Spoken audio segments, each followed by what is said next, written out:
Nama lengkapnya Rara BR Sihite, wanita berdarah Batak kelahiran Balige, Sumatera Utara. Usianya 28 tahun, parasnya tak secantik artis televisi, tetapi tatapan matanya teduh dan wajahnya lembut. Di kampung, Rara dikenal sebagai gadis yang rajin, sopan, dan patuh pada orang tua. Sejak kecil ia diajarkan untuk taat pada agama keluarganya, mengikuti adat istiadat, serta menjaga kehormatan marga. Namun, kebaikan yang melekat pada dirinya bukan berarti hidupnya sempurna. Keluarga Rara jauh dari kata harmonis. Ayahnya bekerja sebagai sopir truk kayu, keras dalam bersikap, dan jarang sekali berbicara dengan nada lembut. Ibunya seorang penjual sayur keliling yang tegar dan pekerja keras, tapi sering menjadi pelampiasan kemarahan suaminya. Sementara Rara sebagai anak sulung dari 3 bersaudara, terbiasa menahan masalahnya sendiri demi tidak merepotkan keluarga. Selepas tamat SMA, Rara memutuskan merantau ke kota Medan untuk bekerja. Ia tahu, kalau hanya mengandalkan hasil jual sayur ibunya dan pendapatan pas-pasan ayahnya, tidak mungkin adik-adiknya bisa sekolah tinggi. Maka merantaulah ia, membawa 1 tas besar isi pakaian, dan selembar harapan, ingin membahagiakan keluarga. Di Medan, Rara diterima bekerja sebagai penjaga toko tekstil milik seorang keluarga keturunan India. Gajinya tidak besar, tapi cukup untuk membayar kontrakan kecil dan mengirim uang ke kampung. Hidupnya berjalan begitu saja, rutinitas yang berulang hari demi hari. Pagi berangkat kerja, malam pulang, memasak nasi seadanya, lalu tidur. Tak ada hiburan, tak ada teman dekat, tak ada satupun hal yang benar-benar membuatnya bahagia. Namun ada sesuatu yang lebih membuatnya gelisah. Kehampaan.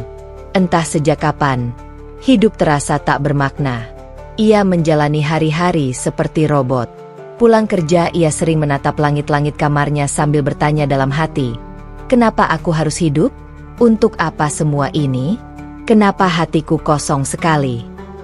Kadang Rara mencoba mencari pelarian. Ia ikut kumpulan teman satu kontrakan pergi ke pesta malam, tapi ia merasa tidak cocok.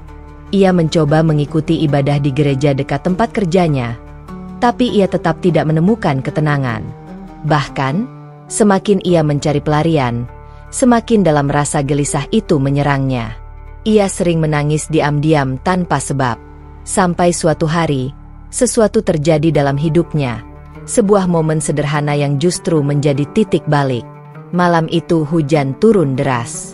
Angin menderu memukul genting kontrakan Rara yang mulai keropos dimakan usia. Rara baru pulang kerja, tubuhnya lelah, kakinya pegal, dan hatinya penat. Ia rebah di kasurnya yang tipis, memeluk bantal sambil menatap langit-langit yang retak. Lalu entah mengapa malam itu dadanya terasa sangat sesak.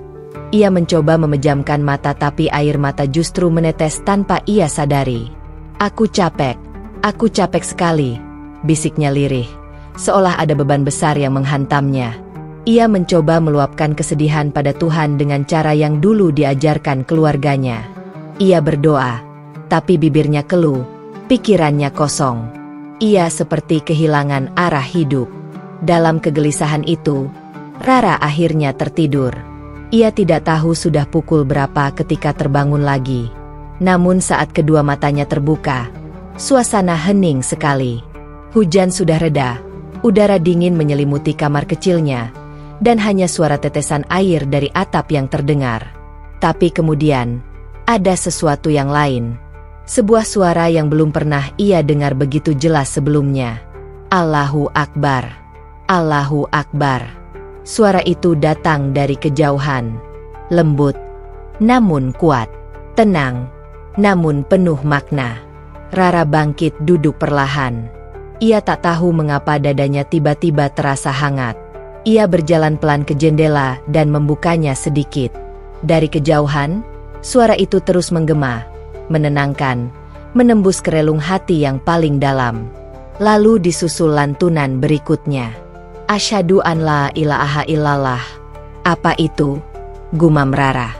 Ia tidak tahu bahwa itulah adzan subuh. Panggilan untuk umat Islam menunaikan sholat. Namun tanpa ia mengerti, air matanya kembali menetes.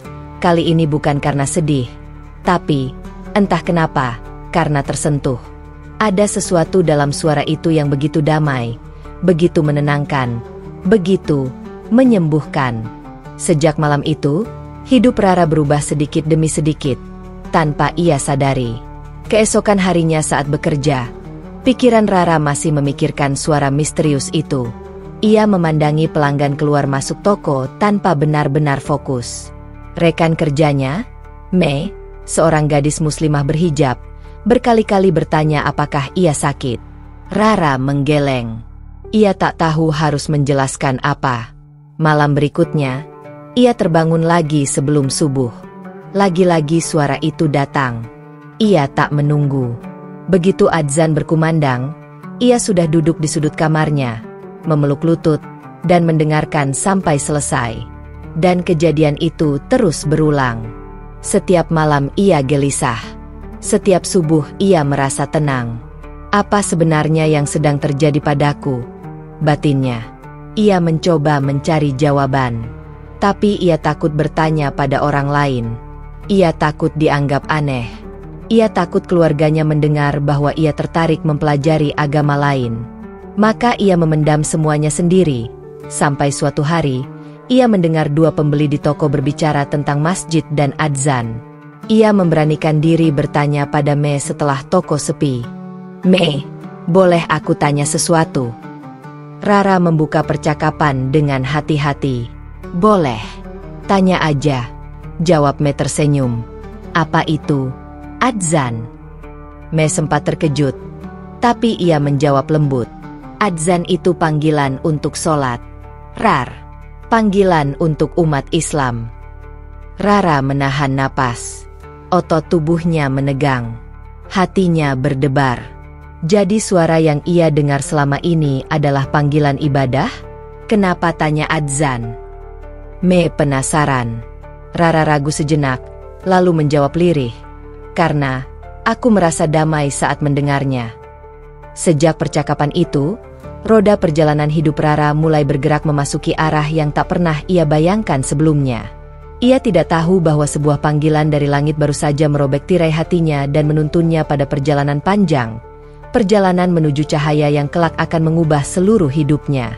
Namun setiap cahaya yang datang, pasti akan diiringi ujian yang berat. Dan perjalanan itu, baru saja dimulai. Sejak percakapan singkatnya dengan Mei, pertanyaan-pertanyaan aneh mulai tumbuh di dalam benak Rara. Ia tidak pernah tertarik membahas agama sebelumnya, apalagi mempelajarinya. Namun ketenangan yang ia rasakan setiap kali mendengar adzan membuatnya tidak bisa diam saja. Ada sesuatu di dalam Islam yang memanggil hatinya, tanpa suara, tanpa paksaan, tapi kuat.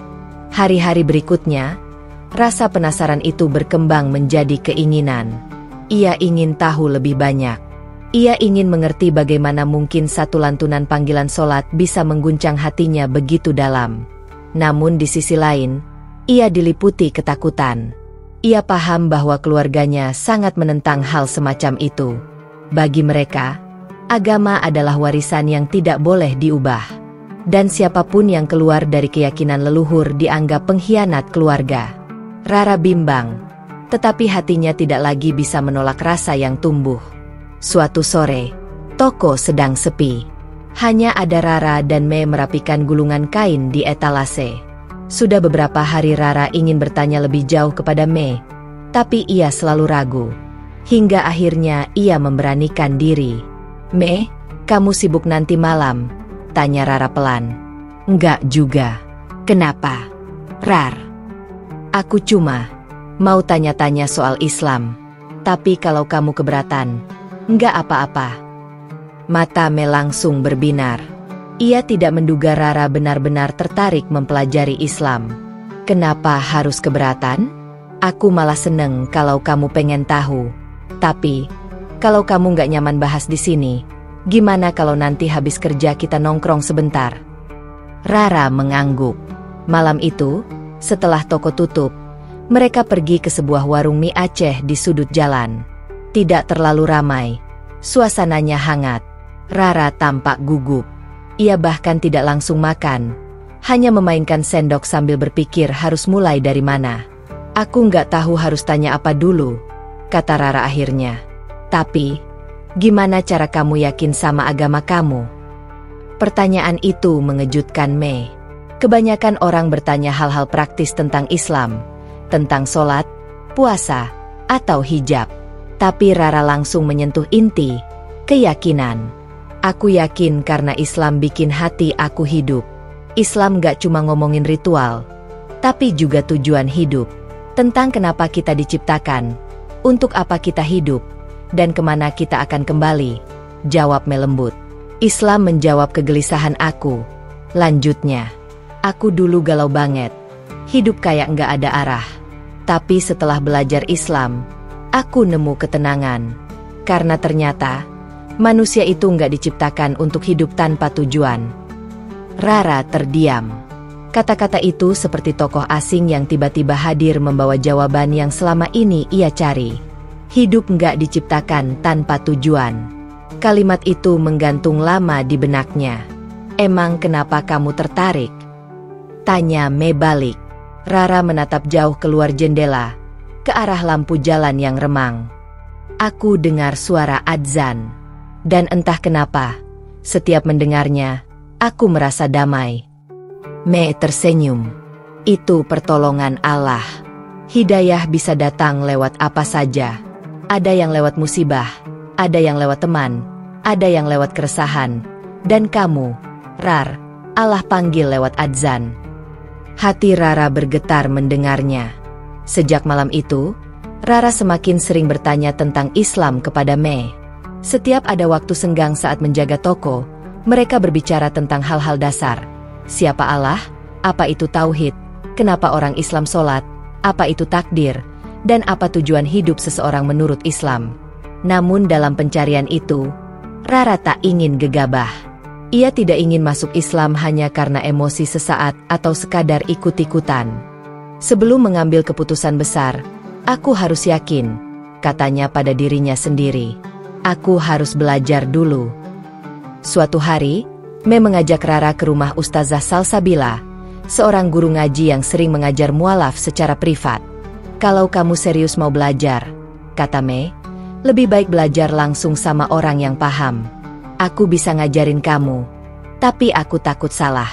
Ada hal-hal yang lebih baik dijelaskan oleh orang yang ilmunya lebih tinggi. Rara mengangguk. Keputusan itu ia ambil setelah menimbang cukup lama. Rumah Ustazah Salsabila berada di sebuah gang kecil tak jauh dari toko tempat Rara bekerja. Saat pertama kali bertemu, Rara langsung merasa nyaman. Ustazah Salsabila adalah seorang wanita parubaya dengan wajah ramah. Tutur katanya lembut, dan senyumnya tulus. Assalamualaikum, Nak Rara, ucapnya saat menyambut. Waalaikumsalam, jawab Rara ragu. Tak disangka, air mata Rara tiba-tiba menetes. Ia sendiri tak mengerti kenapa. Mungkin karena ini adalah pertama kalinya ia dipanggil Nak, dengan penuh kasih sayang setelah sekian lama tidak merasakannya. Kamu tenang saja, Nak, kata Ustazah sambil menepuk pelan bahunya. Tidak ada paksaan dalam belajar agama. Semua harus dari hati. Kalau kamu mau belajar Islam, kita belajar pelan-pelan. Kalau belum mau lanjut, tidak apa-apa. Aku hanya akan membantu menjawab yang kamu tanyakan. Rara terisak pelan. Suasana itu begitu menyentuh hatinya. Hari-hari berikutnya, Rara rutin datang ke rumah Ustazah setiap selesai bekerja. Pelan tapi pasti, ia belajar dasar-dasar Islam, makna hidup, tentang satu Tuhan, kenapa manusia diuji, tentang surga dan neraka, serta keindahan ayat-ayat Al-Quran yang menenangkan. Saat Ustazah membacakan ayat Al-Quran, Rara selalu terdiam. Ia tidak mengerti bahasa Arab, tapi hatinya merasakan sesuatu yang kuat setiap kali mendengarnya.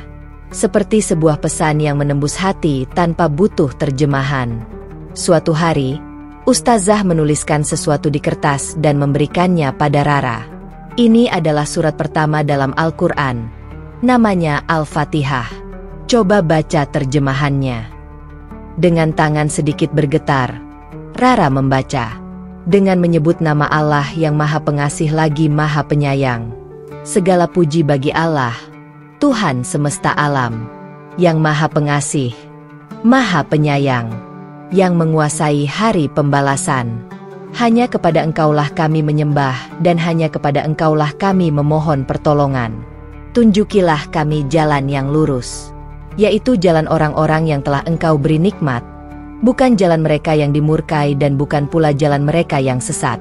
Setelah selesai membaca, Rara memejamkan mata. Air matanya jatuh tanpa bisa ia tahan. Ada apa, nak? Tanya Ustazah lembut. Rara menggeleng, lalu berbisik lirih sambil terisak. Kenapa? Aku merasa seperti pulang. Namun perjalanan Rara tidak sepenuhnya mulus. Ada rasa takut yang terus menghantuinya. Rasa takut akan kehilangan. Ia takut keluarganya tahu. Ia takut diusir. Ia takut sendirian. Belajar Islam itu bukan hal yang salah, Rar, kata Me suatu hari. Tapi memang butuh keberanian. Karena yang kau cari bukan sekadar pengetahuan, tapi kebenaran. Rara menatap langit malam yang gelap. Untuk pertama kalinya dalam hidup, ia mulai berdoa dengan caranya sendiri. Tanpa hafalan, tanpa aturan, tanpa suara. Hanya dari hati. Ya Tuhan, tunjukkan aku jalan yang benar. Kalau ini memang jalan MU, kuatkan hatiku.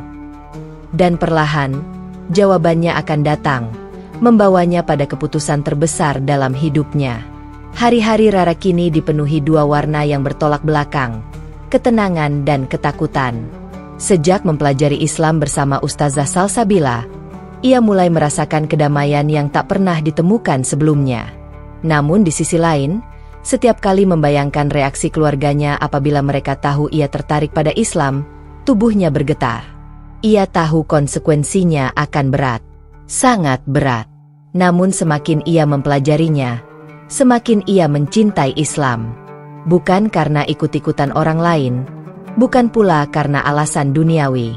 Islam menjawab pertanyaan hatinya tentang hidup. Ia menemukan tujuan, arah, dan makna. Dan sebuah keyakinan yang kuat tumbuh dalam dirinya, bahwa Islam benar. Suatu sore, setelah belajar seperti biasa, Ustazah menatap Rara dengan lembut. Rara, selama ini kamu mempelajari Islam, apa yang kamu rasakan? Rara terdiam sejenak lalu menjawab jujur. Tenang, Ustazah. Tapi bersamaan dengan itu, aku juga takut. Aku takut kehilangan keluarga. Aku takut ditolak. Aku takut sendirian. Ustazah tersenyum penuh kebijaksanaan. Ketika Allah memberi hidayah, itu adalah karunia yang tidak semua orang dapatkan. Tapi setiap hidayah datang bersama ujian.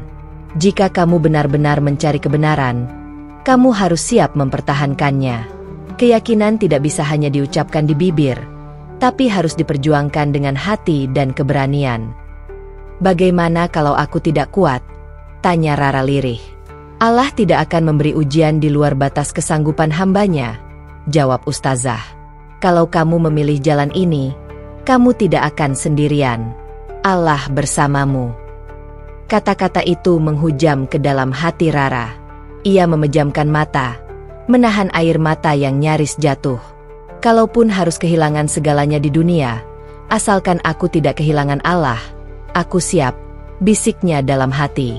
Malam itu, Rara duduk sendirian di kamar kontrakannya. Pikirannya penuh pergulatan. Ia memandang foto keluarganya yang tergantung di dinding. Ayahnya yang tegas, ibunya yang sederhana, dan kedua adiknya yang masih sekolah. Apa aku tega menyakiti mereka? Batinnya. Tetapi saat ia menggenggam dadanya, ia tahu, hubungan hatinya dengan Allah jauh lebih besar dari segala ketakutannya. Ia tidak ingin mengkhianati nurani yang telah menemukan kebenaran. Ia tidak ingin terus menunda-nunda keputusan besar yang sudah lama ia rasakan kebenarannya. Malam itu, Rara sujud untuk pertama kalinya. Ia belum bisa sholat yang benar, belum hafal bacaan apapun. Tapi ia menundukkan kepala dan menangis seperti anak kecil. Ya Allah, jika Islam adalah jalan yang Engkau pilihkan untukku, maka izinkan aku memeluknya. Aku takut, tapi hatiku sudah memilih. Tolong kuatkan aku. Air matanya mengalir deras, menetes membasahi lantai keramik kamarnya yang dingin. Namun dalam tangisnya, ia merasakan ketenangan yang luar biasa. Ia sudah mantap. Besok, ia akan masuk Islam. Hari itu datang. Jumat sore. Hujan turun rintik-rintik membasahi halaman Masjid Al-Furqan. Masjid kecil dekat tempat tinggal Ustazah Salsabila. Langit mendung, tapi hati Rara hangat. Ia ditemani Me dan Ustazah memasuki masjid. Di dalam masjid, suasana sepi. Hanya ada beberapa jamaah yang baru selesai sholat asyar. Di depan mimbar, seorang ustaz tua duduk menunggu. Namanya Ustaz Rahman. Assalamualaikum, sapa Ustaz Rahman lembut. Waalaikumsalam, jawab Rara pelan, masih gugup. Apakah kamu datang ke sini dengan kesadaran penuh, tanpa paksaan siapapun? Tanya Ustaz Rahman. Rara mengangguk. Saya datang karena keinginan saya sendiri. Apakah kamu sudah yakin ingin memeluk Islam? Rara menarik napas panjang. Air matanya sudah menggenang bahkan sebelum ia menjawab. Saya sangat yakin, Ustaz. Saya sudah mencari ketenangan kemana-mana, tapi hanya dalam Islam saya menemukannya. Islam menjawab kegelisahan hati saya. Saya yakin, hanya Allah yang pantas disembah. Suasana haru menyelimuti masjid kecil itu. Me sudah tak mampu menahan air mata. Ustazah Salsabila tersenyum bahagia, menatap Rara penuh kasih. Kalau begitu, kata Ustaz Rahman lembut, ikuti saya. Ucapkan 2 kalimat syahadat. Rara menahan tangisnya sambil mengikuti setiap kata yang keluar dari mulut sang ustaz. Asyhadu an la ilaha illallah. Aku bersaksi bahwa tidak ada Tuhan yang berhak disembah selain Allah. Wa asyhadu anna Muhammadan Rasulullah. Dan aku bersaksi bahwa Nabi Muhammad adalah utusan Allah. Begitu selesai, Rara menutup wajahnya dengan kedua tangan. Tangisnya pecah seketika. Beratnya beban hidup yang ia pikul seolah luruh seketika. Hatinya begitu ringan, begitu lapang, begitu damai. Hari itu, Rara lahir kembali. Dari seorang wanita yang gelisah, ia menjadi wanita yang menemukan arah hidupnya. Dari seorang pencari, ia kini menjadi hamba yang menyerahkan diri sepenuhnya hanya kepada Allah. Setelah bersyahadat, Rara duduk bersama ustaz dan ustazah untuk mendapatkan bimbingan awal. Ia diajari tata cara wudhu dan sholat perlahan. Untuk pertama kalinya, ia mengangkat kedua tangan, meletakkan tangan kanan di atas kiri, dan takbir. Allahu Akbar. Suara itu membuat bulu kuduknya berdiri. Betapa besar kuasa Allah yang kini ia sebut namanya dengan penuh cinta. Ia menangis lagi saat membaca Al-Fatihah terbata-bata, mengikuti bimbingan tulisan Latin. Sholat pertamanya mungkin tidak sempurna, tapi ia melakukannya dengan sepenuh hati. Dan itu adalah sholat yang tidak akan pernah ia lupakan seumur hidup. Setelah selesai, ia keluar dari masjid dan menatap langit yang mulai cerah. Hujan berhenti, digantikan sinar matahari sore yang lembut memantul di jalanan basah. Seolah langit pun ikut menjadi saksi atas momen suci itu. Me memeluk Rara sambil terharu. Selamat datang dalam Islam, Rara. Mulai hari ini kamu punya keluarga baru, saudara seimanmu. Ustazah Salsabila menggenggam tangan Rara erat. Mulai hari ini, kamu tidak sendirian lagi. Ada Allah. Dan selama kamu bersama Allah, jangan takut apapun. Rara tersenyum dalam tangis. Senyum yang baru pertama kali muncul dari ketulusan terdalam. Mungkin di depan sana akan ada ujian. Mungkin jalannya tidak mudah. Tapi kini ia tidak takut lagi. Karena iman sudah bersemayam dalam hatinya. Ya Allah, bisiknya sambil menatap langit. Aku memilih MU. Setelah hari itu, hari pertama ia belajar sholat subuh secara diam-diam. Hidup Rara berubah drastis. Suasana hatinya memang terasa lebih tenang dari sebelumnya, tetapi rasa takut masih terus mengintai. Ia tahu, bila keluarganya mengetahui bahwa ia telah memeluk Islam, semuanya akan berakhir buruk. Rara sangat memahami kerasnya adat daerahnya. Mereka sangat memegang teguh iman Kristen yang diwariskan turun-temurun. Banyak cerita yang pernah ia dengar tentang orang yang diusir, dikucilkan, bahkan disiksa karena dianggap mengkhianati agama keluarga. Karena itu, Rara menjalani setiap hari dengan penuh kehati-hatian. Ia belajar mengaji secara diam-diam melalui YouTube, mengikuti ceramah-ceramah yang menenangkan hati dari ustazah yang ia temukan secara tak sengaja. Ia bahkan mulai menuliskan doa-doa yang ia hafal ke dalam buku kecil agar bisa ia baca kembali saat sedang kesedihan. Namun sejak Rara mulai mengenakan hijab sepulang kerja, sesuatu dalam dirinya terasa berubah. Ada genggaman kuat yang seolah menjaga hatinya. Ia seperti mendapatkan identitas baru. Bukan seorang pemberontak, bukan pengkhianat keluarga, tapi seorang pencari kebenaran yang ingin hidup dengan ketenangan batin. Sayangnya, ketenangan itu tak berlangsung lama. Suatu sore, ketika Rara baru tiba di rumah, ibunya memandangnya dengan tatapan aneh. "Dari mana kau, Ra?" tanya ibunya. "Dari salon MA. Kebetulan dapat panggilan makeup untuk acara sekolah," jawab Rara sambil berusaha memasuki rumah tanpa memberikan celah untuk pertanyaan lain. Ibunya manggut-manggut, namun matanya menatap lekat ke rambut Rara yang sedikit lembab, seolah mencari sesuatu. Rara menyadarinya. Dia terlambat menyadari bahwa rambutnya barusan masih terikat rapi dari dalam hijab yang ia lepas di jalan sebelum pulang ke rumah. Ia pura-pura tersenyum dan segera masuk ke kamar. Ia menutup pintu, dadanya berdegup kencang. "Aku harus lebih hati-hati," batinnya. Hari demi hari, ia merasa semakin diawasi. Kakaknya, Marwan, bahkan pernah membuka tasnya secara terang-terangan dengan alasan mencari power bank. Padahal Rara tahu ia sedang mencari sesuatu yang lain. Suatu malam, ketika Rara sedang tidur, ia merasa pintu kamarnya terbuka pelan. Matanya terjaga dan ia melihat ayahnya mengintip. Jantungnya serasa berhenti berdetak. Sejak saat itu, ia merasa waktunya semakin sempit. Ia takut, tetapi juga tidak mau berhenti melangkah menuju cahaya Islam yang sudah mulai menghangatkan jiwanya. Pagi itu hari Minggu. Seharusnya seluruh keluarga berkumpul dan pergi ke gereja seperti biasa. Namun hari itu, Rara pura-pura sakit perut agar tak ikut ibadah. Ia tahu itu akan menjadi masalah, tapi ia tak punya pilihan lain. Hatinya sudah tidak berada di sana lagi.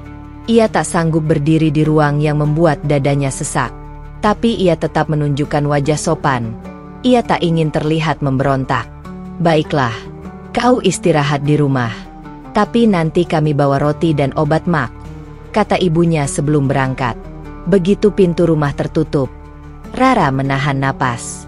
Ia langsung menuju kamar, mengambil mukena dan sajadah yang sudah ia sembunyikan di bawah tumpukan baju musim dingin di lemari. Ia menarik napas panjang dan berkata lirih, "Ya Allah, lindungi aku." Ia mulai sholat duha. Air matanya turun begitu saja dalam setiap sujud. Ia memohon kekuatan yang belum pernah ia miliki sebelumnya. Ia berdoa agar hatinya tetap teguh, apapun yang terjadi nanti. Tapi ia tak tahu, hari itu akan menjadi hari yang mengubah seluruh hidupnya. Sepulangnya dari gereja, ibunya mengetuk kamar Rara. "Rara, kami bawakan makan." Rara segera melipat sajadah dan mukenanya secara tergesa-gesa. Ia berusaha bersikap normal. Namun ia lupa satu hal. Di sudut kasurnya tergeletak tas ransel yang belum ia rapikan semenjak pulang kerja kemarin. Tas itu berisi hijab. Begitu pintu kamar dibuka, ibunya memandang sekitar dengan tatapan curiga. Lalu, tanpa diduga, ia mengambil tas itu dan membukanya. Detik itu juga, dunia Rara seakan berhenti. "Apa ini?" Suara ibunya berat, tajam, tak bernada. Hijab hitam yang biasa Rara gunakan saat pulang kerja kini berada di tangan ibunya. "Apa ini, Rara?" ulang ibunya. Kali ini dengan suara meninggi. "Ini jilbab. Kau pakai ini untuk apa?" Rara terdiam. Bibirnya kaku. Lidahnya seperti terkunci. Ia mencoba merebut tasnya. Tapi ibunya keburu menahan tangannya. "Kau jawab. Untuk apa kau pakai jilbab ini? Jawab, Rara." Dalam hitungan detik, seluruh rumah gempar. Ayah dan kakaknya datang menghampiri setelah mendengar teriakan. Marwan langsung mendekati adiknya dan meraih hijab itu. "Jangan bilang, kau sudah pindah agama," gumamnya. Matanya membelalak. Rara tetap diam. Ia menunduk. Tubuhnya gemetar. Tapi justru diamnya itu menjadi jawaban paling jelas. Ayahnya menatapnya tajam. "Kau benar-benar melakukannya." Rara mengangkat wajah. Air matanya turun. Dan untuk pertama kalinya, ia mengatakan kebenaran yang selama ini ia sembunyikan. "Iya, aku masuk Islam." Suasana langsung pecah. Ibunya histeris. Ayahnya menggebrak meja. Kakaknya memaki, menuduh Rara telah mempermalukan keluarga dan mencoreng marga. Ayahnya berkata bahwa ini lebih buruk dari kematian. Mereka menuduh Rara dipengaruhi orang, dihasut, dijadikan alat propaganda. Mereka menyebut ia sombong, durhaka, pengkhianat keluarga. Namun Rara berusaha tetap sopan. Dengan suara bergetar, ia berkata, "Aku tetap anak kalian. Aku tetap mencintai kalian. Tapi ini urusan hatiku." Plaa.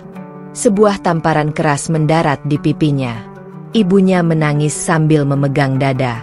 "Aku tidak punya anak seperti kau. Tidak ada. Lebih baik kau mati sekalian." Ayahnya maju, mengguncang bahunya. "Tarik kata-katamu. Kembalilah. Aku beri kau 1 hari untuk bertobat."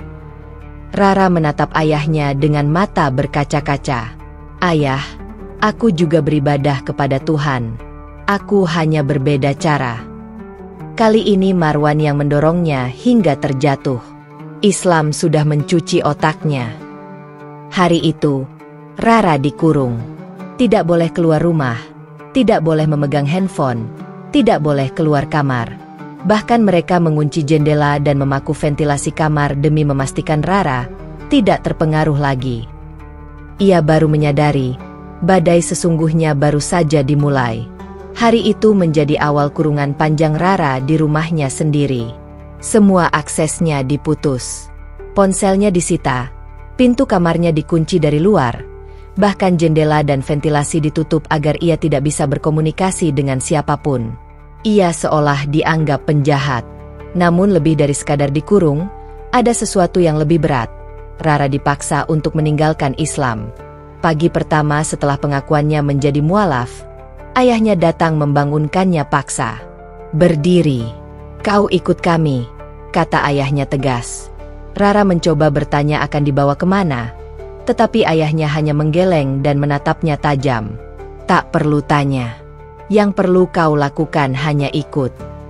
Mereka membawanya ke gereja kecil di ujung desa. Di sana sudah menunggu pendeta dan beberapa orang gereja yang mereka kenal. Begitu pintu ruangan ditutup, Rara didudukan di tengah ruangan, sementara ayahnya berdiri di belakangnya, seolah menjaga agar ia tidak kabur. Pendeta itu menatap Rara dengan campuran iba dan ketegasan. "Rara, kami mendengar bahwa kau telah tersesat. Kau masih muda, mungkin hatimu goyah. Tapi ketahuilah, iman bukan permainan." Rara menunduk. Ia tidak mau memperdebatkan keyakinan. Ia hanya berkata pelan, "Saya tidak merasa tersesat, Pak."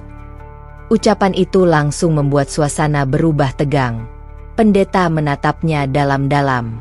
"Apakah kau mengingkari iman keluarga dan leluhurmu?" Rara menelan ludah. Ia tahu jawabannya akan menyakiti orang-orang di ruangan itu. Tapi ia juga tidak mungkin berbohong tentang keyakinan barunya. "Saya hanya memilih jalan yang menenangkan hati saya," jawabnya lirih. Pendeta itu memejamkan mata, lalu perlahan membuka Alkitab di tangannya dan mulai berbicara panjang tentang kesetiaan, dosa murtad, neraka, dan hukuman Tuhan. Rara hanya bisa menatap kosong. Ia tidak membenci gereja, tapi masanya di sini sudah berakhir. Suaranya hanya menjadi gema yang lewat di telinganya. Hingga akhirnya, pendeta itu mengeluarkan pernyataan yang membuat Rara tercengang. Rara, kami tidak ingin menghukummu. Kami ingin menyelamatkanmu. Hari ini kau harus kembali. Ucapkan kembali syahadat Kristenmu. Sekarang. Rara mendongak. Jantungnya berdegup kencang. Saya tidak bisa. Plak. Sebuah tamparan melayang ke pipinya.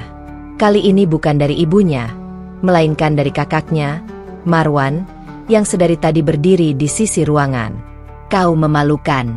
Rara, jangan keras kepala. Bentaknya. Rara gemetar. Kak, jangan kasar. Aku tidak merugikan siapapun. Marwan menendang kursi di dekatnya. Kau malu-maluin keluarga. Pendeta mengangkat tangan, menenangkan. Sudah, kita tidak pakai emosi. Ingat, ini urusan penting, katanya. Lalu ia kembali menatap Rara. Kau harus kembali ke agama keluargamu. Jangan mempermalukan mereka. Jangan jadi anak durhaka. Ucapkan ulang pengakuan imanmu. Rara menggeleng pelan. Saya tidak bisa memaksa hati saya kembali ke sesuatu yang tidak saya yakini. Hari itu berjalan panjang dan menyiksa. Ia dipaksa berdoa, dipaksa menyanyikan lagu rohani Kristen lama yang dulu sering ia nyanyikan. Tapi bibirnya terasa berat, seolah Allah menjaga hatinya. Ucapan itu tak pernah keluar. Ayahnya murka. Kalau kau tetap keras kepala, kau akan menyesal. Sejak kejadian itu, setiap hari Rara digiring ke gereja. Dipaksa konseling spiritual. Dipaksa kembali, disucikan. Bukan hanya dari keluarga dekat, tapi juga keluarga besar ikut campur. Omnya berkata, kalau kau terus begini, tak ada yang akan mau mengakuimu sebagai keluarga. Bibinya menatap jijik. Kau itu anak perempuan. Seharusnya tahu diri. Jangan memalukan. Keponakan-keponakan kecilnya bahkan ikut mengejek. Entah karena diajarkan atau karena melihat orang tua mereka melakukannya. Setiap hari hidupnya menjadi teror emosional. Bahkan makannya pun diawasi. Ia dilarang menyentuh makanan halal. Ibunya sengaja memberinya daging babi dan berkata, kalau kau masih mau makan makanan rumah ini, makan saja. Jangan munafik. Meski perih, Rara menolak secara halus. Maaf, Ma, aku tidak bisa. Sejak itu ia hanya diberi nasi dan air. Bahkan kadang hanya teh tawar. Namun ia tetap bersyukur. Meski sedikit, ia masih bisa makan. Ada hari di mana ia dipaksa menelan kembali air suci gereja. Ada hari di mana ia dikurung di kamar gelap selama 2 hari penuh, karena berani sholat di malam hari.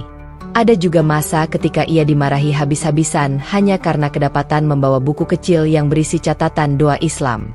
Namun dalam kesunyian, ia menemukan sesuatu, keteguhan. Malam itu, setelah ribut besar di siang hari karena ia menolak kembali memegang salib, ia duduk di kamar seorang diri. Tubuhnya lelah, hatinya pedih.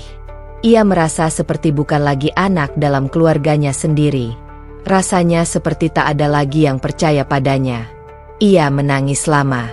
Tapi dalam tangis itu, ia justru berdoa. Ya Allah, kalau ini jalan yang kau pilihkan untukku, kuatkan aku. Jangan biarkan hatiku goyah, sekalipun seluruh dunia menentangku. Dalam sujudnya yang sunyi, ia merasakan kedamaian turun seperti embun. Ia tahu Allah mendengar. Ia yakin Allah melihat perjuangannya. Dan sejak malam itu, ia berjanji, apapun yang terjadi, aku tidak akan meninggalkan keimananku. Ketika semua pintu dunia menutup, Allah membuka jalan yang tidak pernah ia sangka. Ia diam-diam bertemu seorang teman lama bernama Nurul, seorang muslimah yang dulu menjadi pelanggan rutinnya ketika ia masih bekerja di salon. Nurul yang dulu sempat ia abaikan, kini justru datang sebagai pertolongan. Pertemuan itu terjadi secara tak sengaja ketika ibunya memaksanya pergi ke pasar untuk membeli kebutuhan rumah. Saat ibunya sedang menawar harga pisang di sudut pasar, Rara melihat Nurul berdiri di toko kain. Lalu Nurul melihat Rara. "Rara, kau kelihatan pucat sekali," sapa Nurul pelan. Rara menatapnya ragu, takut ada yang melihat mereka. Namun Nurul seperti mengerti. Ia tidak banyak tanya, hanya berkata satu kalimat yang membuat Rara hampir menangis. "Kalau kau butuh bantuan, aku ada." Itu pertama kalinya setelah berminggu-minggu Rara merasa tidak sendirian lagi. Namun pertolongan itu datang bersama risiko besar. Karena setelah itu, keluarganya benar-benar kehilangan kendali. Mereka tidak hanya mengekangnya. Mereka memutuskan, Rara harus dipasung. Rara tidak pernah menyangka bahwa keluarganya, orang yang paling ia cintai, akhirnya tega melakukan sesuatu yang lebih kejam daripada sekadar memaki, mengancam, atau mengucilkan. Hari itu, awal dari penderitaan yang jauh lebih gelap daripada sebelumnya. Hari itu, ia dipasung. Semua bermula setelah keluarga besar berkumpul di rumah. Paman, bibi, saudara sepupu, bahkan tetangga dekat ikut datang. Rumah itu mendadak sesak, penuh bisik-bisik tajam yang menusuk hati. Anak perempuan macam apa itu? Durhaka. Keterlaluan, memalukan marga. Kalau dibiarkan, nanti jadi aib besar keluarga.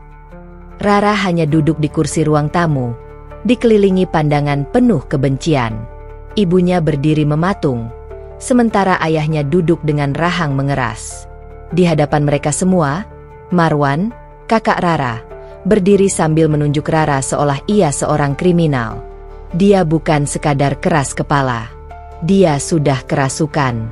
Dia harus diobati. Diobati. Rara terguncang. "Aku tidak sakit." "Tutup mulutmu," bentak ayahnya. Rara menatap sekeliling, berharap ada satu saja yang membelanya. Tidak ada.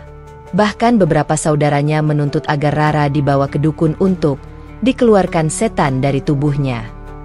Yang lain mengusulkan agar Rara dikirim ke gereja pusat rehabilitasi agama.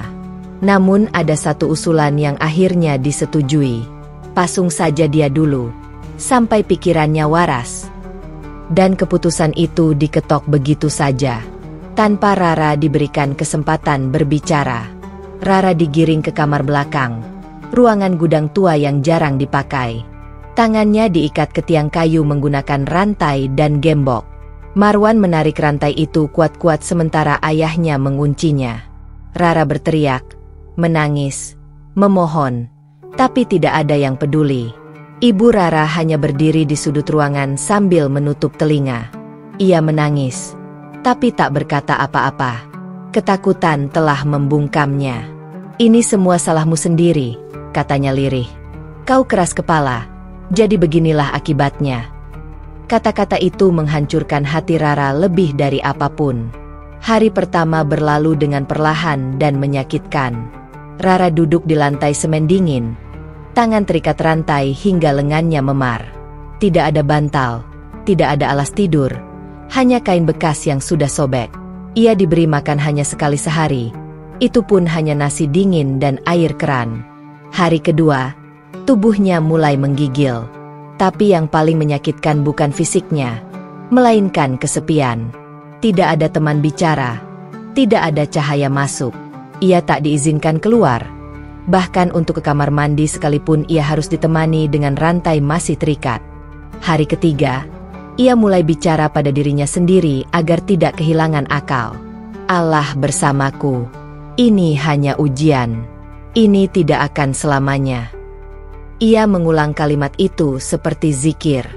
Namun pada malam hari, ketika semua tidur, ia sering menangis dalam sujudnya.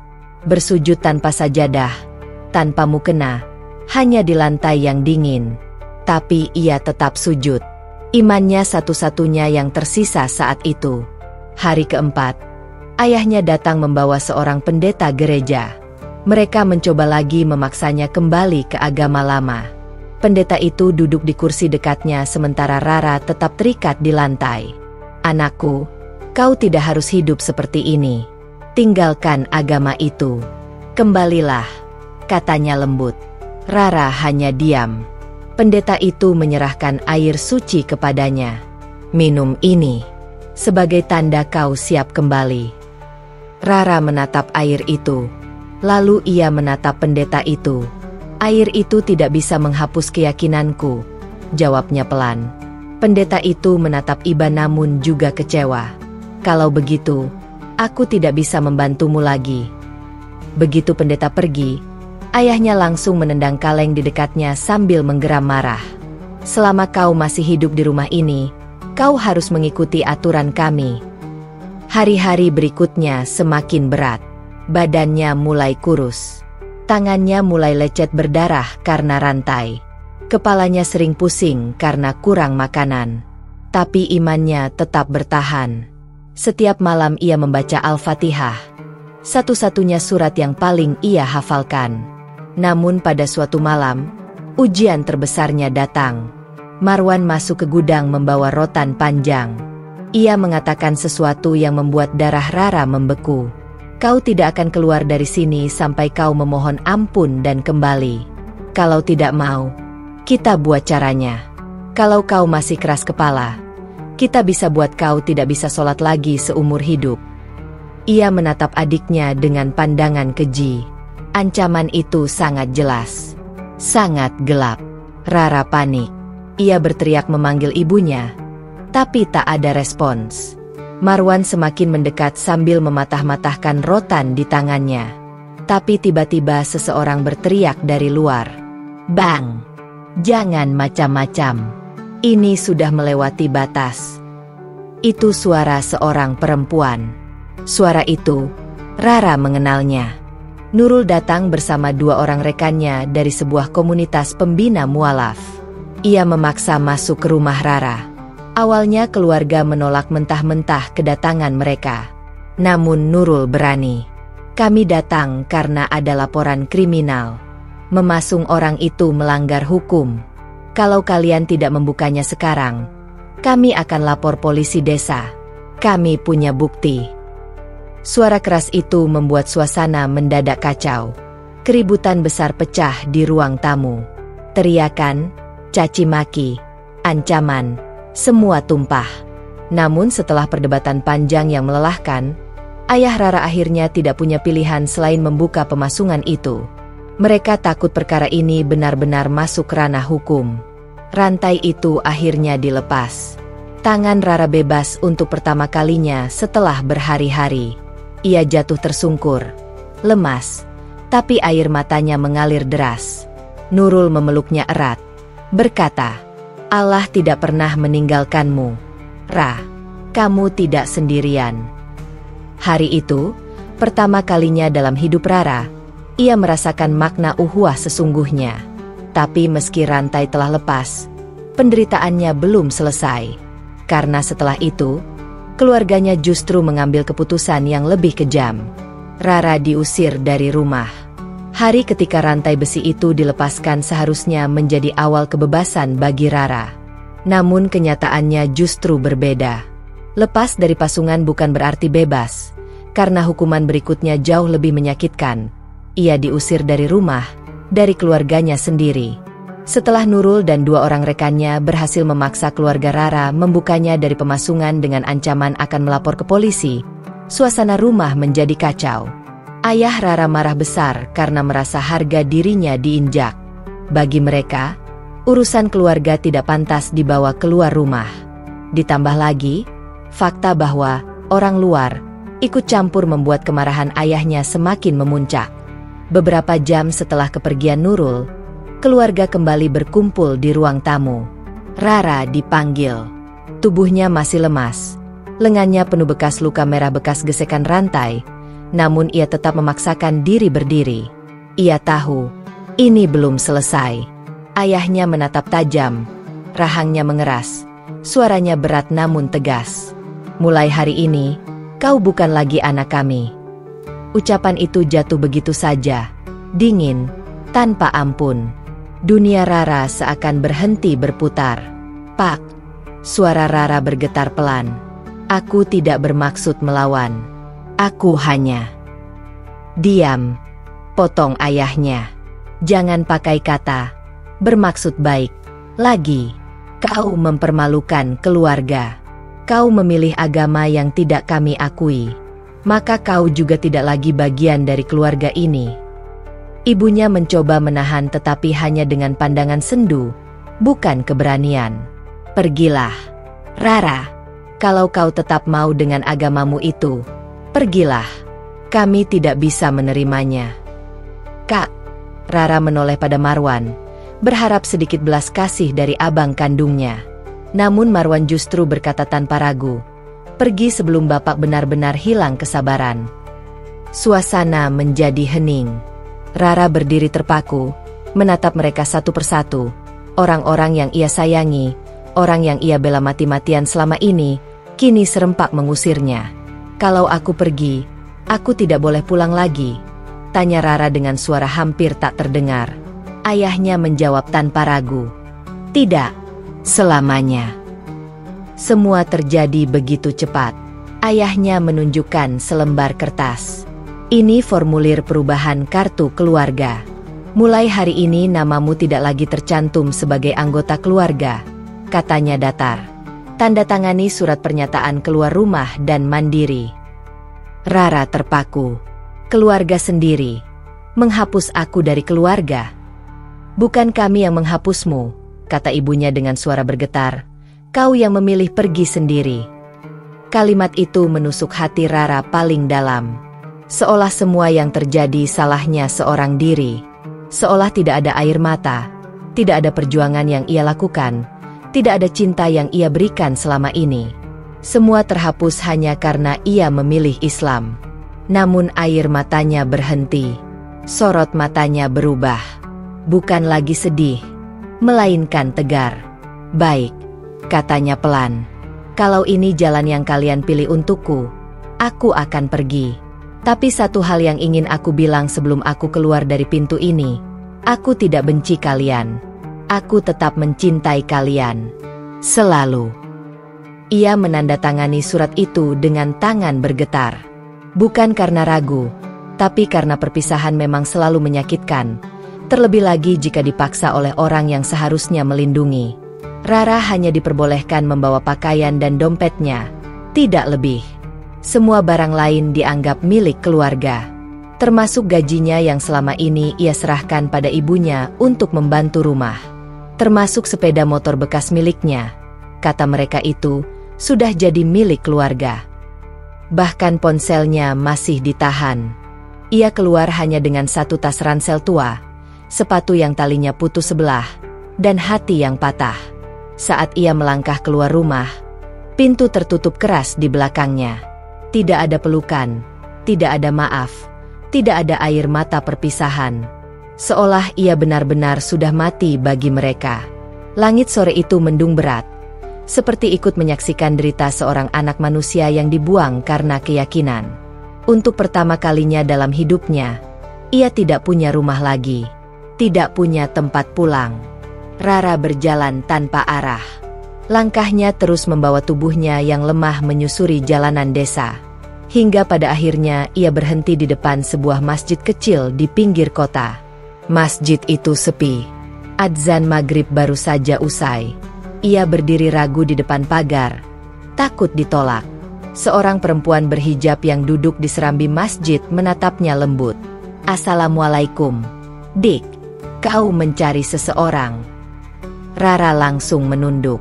"Maaf, saya hanya butuh tempat duduk sebentar." "Silakan," jawab wanita itu. "Masjid tempat siapa saja yang mau bernafas dari lelahnya dunia." Ucapan itu membuat hati Rara bergetar. Ia duduk. Ia merasa aman untuk pertama kalinya sejak bertahun-tahun. Malam semakin larut. Rara tidak tahu harus pergi kemana. Ia lapar, lelah, dan hampir pingsan. Wanita tadi menghampirinya lagi, membawa sebungkus nasi dan air mineral. Makanlah. Air mata Rara pecah. Ia tidak ingat kapan terakhir kali seseorang memperlakukannya sehangat ini. Malam ini, apa kamu sudah punya tempat tinggal? Tanya wanita itu. Rara menggeleng pelan. Tidak. Kalau begitu, tidurlah dulu di serambi masjid ini. Jangan takut. Masjid rumah Allah. Tidak ada yang dibiarkan sendirian di tempatnya. Dan malam itu, Rara tidur dalam keadaan langit terbuka dan beralaskan lantai serambi masjid, ditemani angin dingin tapi dengan hati yang untuk pertama kalinya benar-benar tenang. Ia kehilangan rumah, tapi ia menemukan tempat pulang baru, kepada Allah. Esok paginya, Nurul datang ke masjid. Entah bagaimana ia menemukan Rara. Begitu melihat wajah sahabat barunya itu, Rara tak mampu menahan tangis. Mereka usir aku, Nurul. Mereka benar-benar usir aku, katanya terisak. Nurul memeluknya. Sabar, Rara. Allah tidak pernah salah memilih hamba. Kau kuat karena Allah tahu kau mampu. Hari itu, Nurul menawarkan sesuatu yang mengubah hidup Rara ke depan. Jalan baru untuk memulai hidup sebagai seorang muslimah. Mulai hari ini, kau tidak sendiri. Ayo ikut aku. Kita mulai hidup yang baru. Insya Allah. Akhirnya, langkah baru itu dimulai. Hidup Rara kini tidak lagi sama seperti dahulu. Sejak hari ia dihapus dari kartu keluarga dan diusir dari rumah, ia sadar bahwa jalan yang dipilihnya tidak akan mudah. Namun kini, setelah badai itu berlalu, ia melihat ke belakang dengan hati yang lebih lapang. Luka itu masih ada, tetapi tidak lagi menyakitkan seperti dulu. Allah telah menyembuhkan hatinya sedikit demi sedikit dengan cara yang tidak pernah ia bayangkan. Sudah lebih dari 3 tahun sejak ia menjadi seorang mualaf. Ia kini tinggal di sebuah rumah kontrakan kecil yang nyaman di Bandung, tidak jauh dari tempat ia bekerja. Setelah perjuangan panjang dan bertahan hidup sendirian, Allah perlahan membuka pintu rezeki untuknya. Dulu ia hanya bekerja sebagai kasir minimarket, lalu naik menjadi supervisor. Kini ia dipercaya menjadi kepala toko di salah satu cabang perusahaan retail. Gajinya cukup, bahkan lebih dari cukup untuk biaya hidupnya. Namun bukan itu yang membuatnya merasa benar-benar bahagia. Yang membuatnya kuat adalah ketenangan iman yang tidak pernah ia dapatkan sebelumnya. Kini ia sudah lancar membaca Al-Quran, bahkan aktif mengikuti kajian ilmu setiap pekan di sebuah majelis ilmu untuk mualaf. Setiap subuh, ia selalu ingat bagaimana perjalanan dirinya dimulai, dari getaran hati saat mendengar adzan subuh yang pertama kali menyentuh jiwanya. Kalau dulu aku tidak mendengar suara adzan itu, gumamnya suatu pagi, mungkin aku tidak akan pernah menemukan siapa sebenarnya penciptaku. Namun ujian hidupnya belum sepenuhnya berakhir. Luka karena kehilangan keluarganya masih ada. Ia sering rindu kampung, rindu ibunya, rindu tanah kelahirannya, bahkan rindu bau dapur rumah lamanya. Tapi setiap kali rindu itu datang, ia memilih berdoa. Karena hanya itu satu-satunya cara ia tetap bisa merasa terhubung dengan mereka. Hingga suatu malam, setelah selesai sholat tahajud, air matanya mengalir deras. Rara berdoa lebih lama dari biasanya. Ya Allah, aku rindu ibu. Aku tidak ingin mati membawa dendam pada keluargaku. Bukakanlah hati mereka. Jika memang belum waktunya mereka menerimaku, setidaknya izinkan aku bisa melihat mereka lagi. Jangan pisahkan aku dari mereka selamanya. Doanya selesai dalam isakan. 3 hari setelah itu, doa Rara seakan dijawab dengan cara yang mengejutkan. Ia menerima pesan dari sebuah nomor yang tidak dikenal. Ini Reni, adikmu. Kak, pulanglah ke kampung. Ibu sedang sakit keras. Saat membaca pesan itu, tubuh Rara langsung lemas. Tangannya bergetar, napasnya tersengal. Ia tidak pernah membayangkan pesan seperti itu akan datang.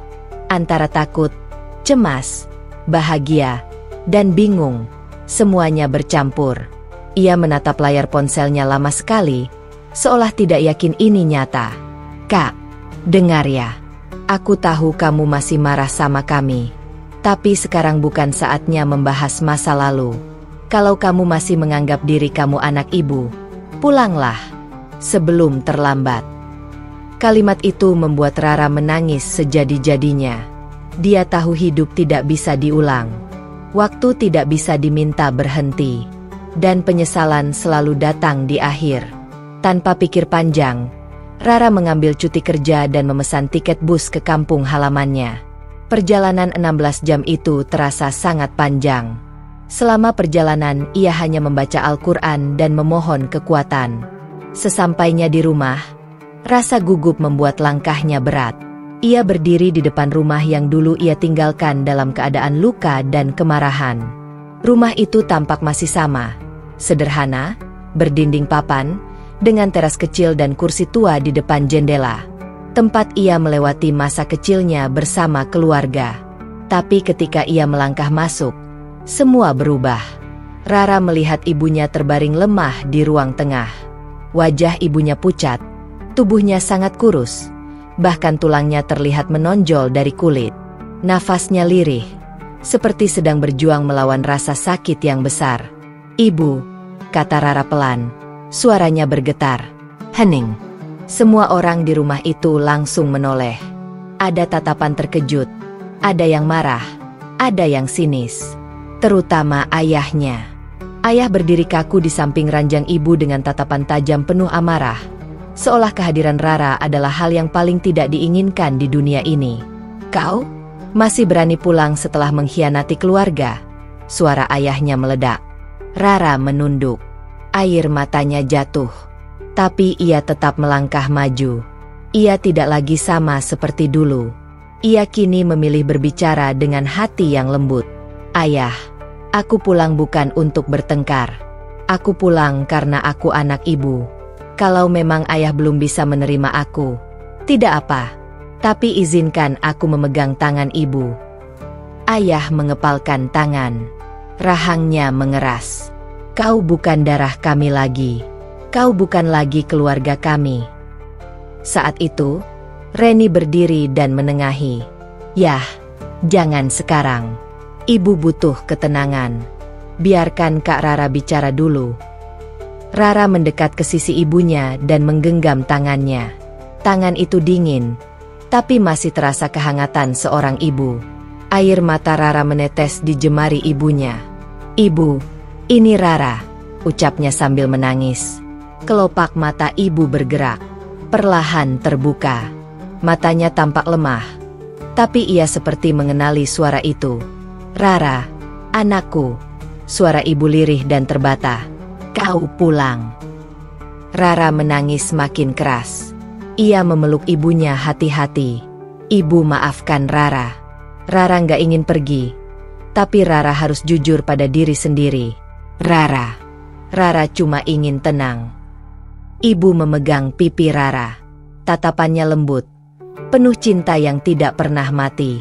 "Ibu tahu, ibu tidak pernah benci kamu. Ibu hanya takut kehilangan kamu." Keheningan menyelimuti ruangan. Bahkan ayah yang bersikap keras tadi kini menunduk dalam diam. "Ibu," kata Rara lirih, "aku tetap anak ibu. Aku tidak pernah membenci kalian walau kalian buang aku. Aku hanya ingin kalian tahu bahwa aku baik-baik saja. Allah menjagaku, dan aku selalu doakan ibu dalam setiap sujudku." Ibu menatap Rara lama sekali. Lalu air mata menetes di sudut matanya. "Jangan jauh dari ibu lagi." Malam itu, untuk pertama kalinya setelah bertahun-tahun, Rara kembali tidur di rumah masa kecilnya. Namun tidak sama seperti dulu. Kini ia tidur sambil menemani ibunya yang sakit. Ia tahu, perjalanan hidupnya belum selesai. Tapi malam itu ia paham satu hal. Ketika seseorang berjalan menuju Allah, Allah akan mempertemukan dia kembali dengan yang seharusnya ia temui pada waktu yang terbaik. Dan malam itu, Rara mendapatkan hadiah terbesar dalam hidupnya, pelukan ibunya kembali.